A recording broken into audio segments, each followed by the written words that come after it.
Hey kids, how you doing? This is another time we had to do our Sunday school class at home again. Anyways, I'm outside here. I was waiting all day for it to quit raining to film my lesson, but it kept raining and raining. It's actually still raining, and it's this evening, about 6:30, something like that. I was gonna have it down here by the stream, on the stream bank here, right across the road from my house. But since it rained all day, there's no stream bank. It's rather high. It rained all day, and now this is where we're at. So where I wanted to have it, it's kind of underwater. Anyways, why I wanted to have it down in the stream today, we're going to be talking a little bit about the stream and how Gideon used it to fix his arm or find his army at. So since it's raining, I'm going to go up on our porch and have the lesson up there. So I got to cross the street, so hopefully I won't have to pass any cars here. So anyways, on the way up here, I'm going to ask you guys some duh questions, okay? First duh question is, how many times would you put your hand on the stove, a hot stove, until you realize that, hey, it's pretty hot and it's kind of a dumb thing to do? Duh. Only one? How many times would a farmer plant corn in the snow before he realized that the corn wouldn't grow in the snow? Well, that's kind of a duh. So how many times would you step on a naily board before you realize that it really jags your foot and it hurts like crazy? Duh.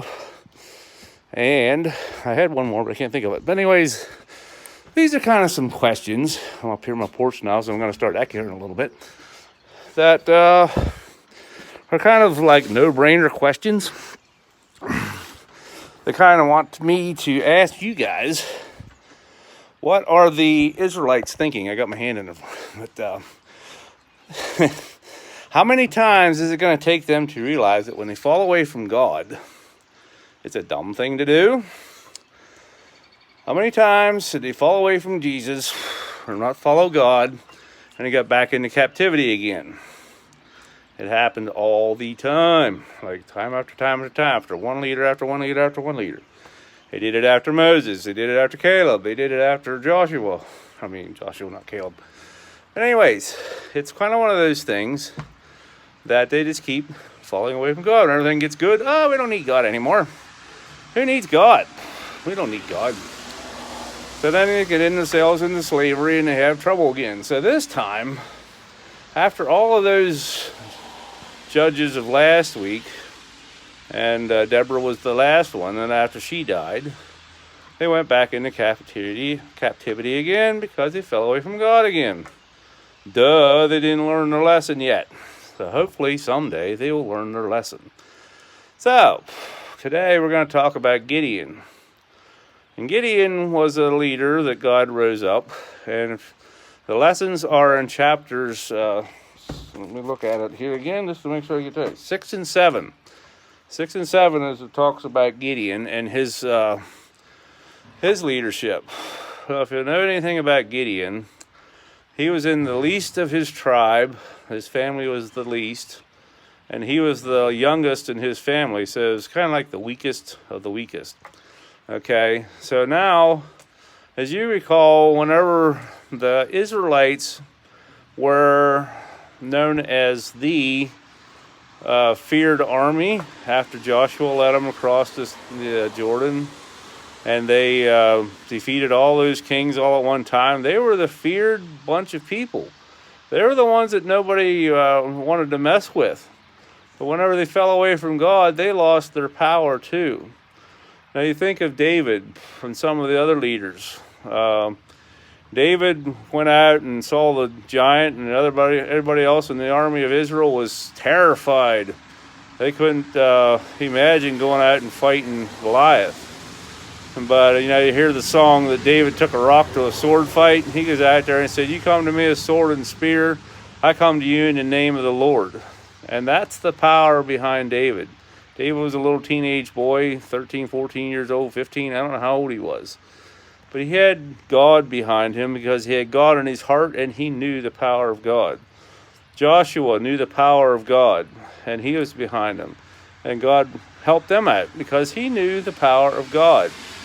So you got to remember that God is in control of all things. And when God is on your side, things go well. When you have God not on your side, it doesn't go too well. So remember that whenever we go through life, it's always good to go the way God wants us to go and do the things God asks us to do, because what God asks us to do is always what's best for us, okay? We got to remember, I got my finger here again, I'm changing hands. We got to remember that God knows what's best for us, okay? Whenever God asks us to do things, it's because of for our own good, not for his necessarily. If it's not for our own good, it's for somebody else's, okay? It's not, it is to glorify God, but it is to also help other people too. So anyways, I just wanted you to understand that when God is in our hearts, leading our hearts, and have our hearts fully in his hands, and we totally follow God's calling, then that's when things go well for us. And there's going to be times when things don't. But anyways, Gideon was the least of his army, okay?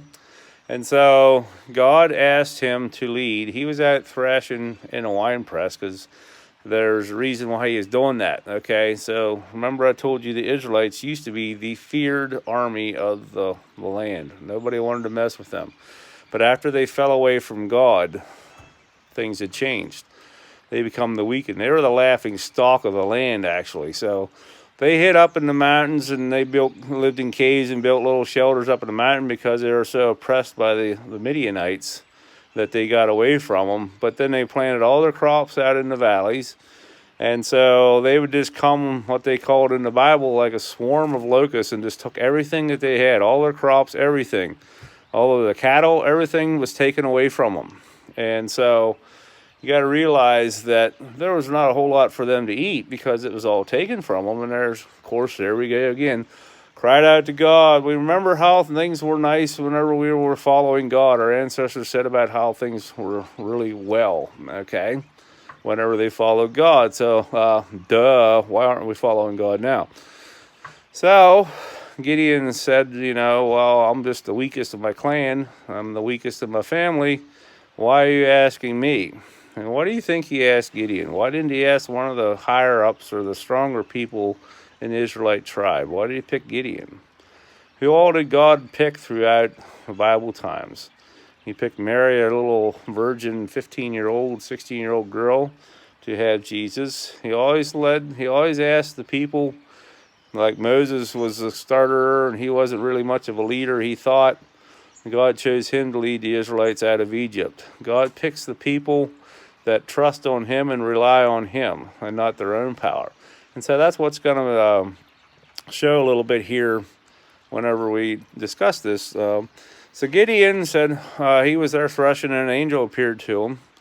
And he says, I want you to lead the army and to defeat the Midianites to get the Israelites back into their own land again and not be oppressed by the Midianites. So, okay, well, give me a sign, Lord. So he had said, I'll lay my fleece out. I don't know if you got a rug and ever put it outside at night and you wake up in the morning and there's dew all over it if it's a summertime, and frost if it's not, and if it's colder. And he said, I'm going to set my fleece or a rug or whatever outside on the threshing floor. And if I wake up in the morning and it's has dew on it, but the ground is dry, then I believe that you want me to lead the Israelites and defeat this army, okay? So God said, okay, I'll do that. The next morning, the fleece had dew on it, but the ground was dry. So another question is, if God asked you to do something, how many signs would you ask him to do? Would you be a little weary of asking God about too many things? Well, he said, well, I want to be sure, Lord, and so don't be mad at me, but I want to be sure. So tomorrow morning, I'm going to set my fleece out tonight, and tomorrow I want the fleece to be dry, but the ground to be wet. So the next day, that's the way it was. So, okay, I understand, God, you want me to do this, and so he knew God was behind him.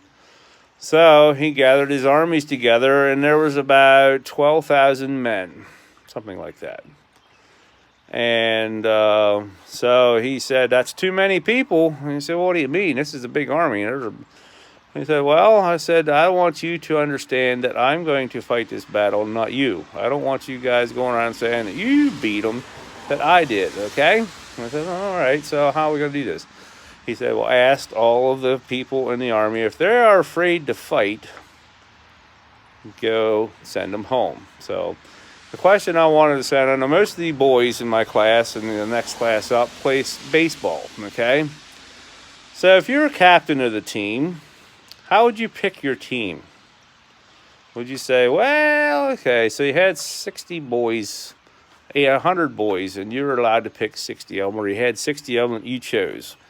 You go for the power hitters, the best pitchers, and good defensive players, right? So, okay, so you got all that. All right. So, the owner, let's say you own, there's a guy that he was your sponsor or whatever. He said, you have too many players, you get rid of some of them. So how would you go about doing that? So would you find some crazy way of figuring out how you're going to get rid of them or narrow it down? Well, this is how Gideon had to do his, and this is why I wanted to have it down by the stream, okay?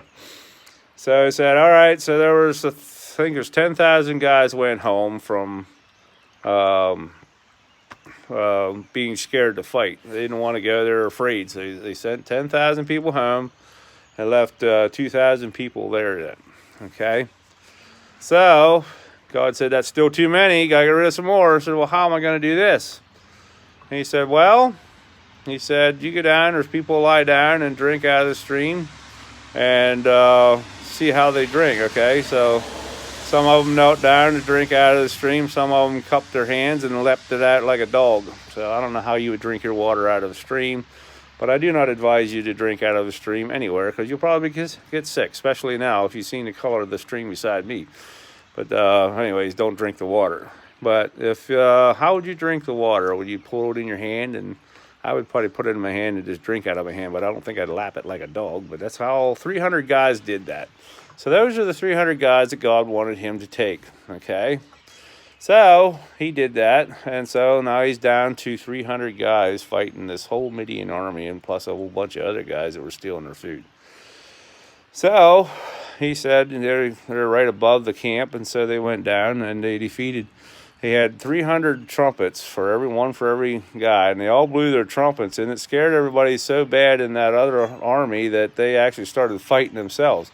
God made them confused, just like he did the other army, and God took care of most of them himself, and they chased them down and chased them down and chased them down, and they finally, they won the fight, okay? So, okay, they won this battle again. God was on their side, everything was good, they got their stuff back, got their gold back, got the animals back, and got their land back, even got some of the food and stuff from them. I don't know where the Midianites went, but they had their land back. So, of course, Gideon had to die. And guess what happens? Well, it's another one of those duh questions. So, I don't know, next week. But anyways, whenever Gideon died, they went past, they decided not to follow God again. So remember last week we talked about having God in a box and that he's got them out whenever they thought they needed him. Well, God, we need God every day. Whenever we have God in our lives every day, it saves us from a lot of hardships sometimes because we have God to ask for different things. There's so many times that Louise and I, we try to get together every morning and pray together, pray for specific people, things, what's going on, and we see the results of those prayers, okay? And don't try to fight the battles yourself. God asks us, and that's why we have a church, and that's why we have a Sunday school class, and to have people together with us to help us through difficult times so we don't have to do them ourselves. And that's why God started the church. Anyways, just make sure that you have God on your side all the time because there's going to be battles in our lives. It's not necessarily against people, but it may be sometimes when there's things going on that you're going to have to stand up for whatever's right. And especially these times now when there's a lot of our religious freedoms are being kind of taken from us in a way that some of these governors and mayors of different places of the country are trying to push their power a little too far just to make people do what they want them to do. And religion is one of them that's really suffering. There's a lot of churches that are actually being fined or imprisoned or whatever because they are meeting when they're not supposed to be, even in following the regulations that were set and the guidelines that were set about distancing and keeping their, like doing drive-in churches where they stayed in their cars, and the pastor had a radio frequency that he's talking to people in the and through the radio, but they still said that was not allowed. It was defying the law of staying home and whatever. But so these are the ways that Satan tries to use different dilemmas like this that we're in now to try to discredit God and to try to get more power over the church. But we as Christians need to stand up for that. And we need to understand that God will fight the battle for us, as it said in Exodus chapter 10, verse 10. It said, you need to be still, and I will fight the battle for you. And I do need to make a correction from last week. I said about the verse that's saying, choose whom you will serve this day, whether it be the principalities or be Jesus. For as for me and my house, we will serve the Lord. That is in Jeremiah 29:11. I said 23:11. I'm sorry. So, but I really want you to read chapter 6 and 7 of Judges and kind of see how Gideon had to go about it. I just kind of touched over it a little bit. I really hope you're following along with these. Maybe some of you, or maybe you're not even watching. I don't know. That's what I wanted to know. You know, how many of you have been listening?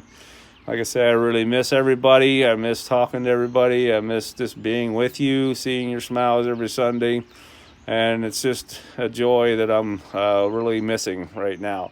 So my number again is 814-386-1865. If you could drop a text and just say hi, just so I know you haven't fallen off the face of the earth or maybe crawled in a bunker somewhere where nobody knows where you're at.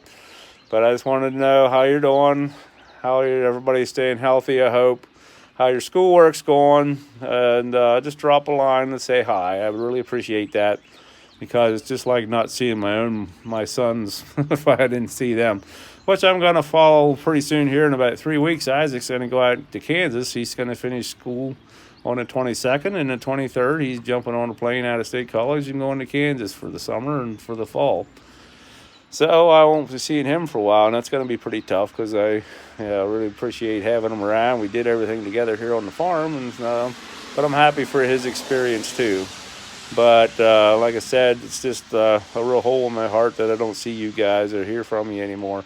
So hopefully I will be hearing from you this week. And God bless and take care, and may everything be going well for you and your family. Take care now.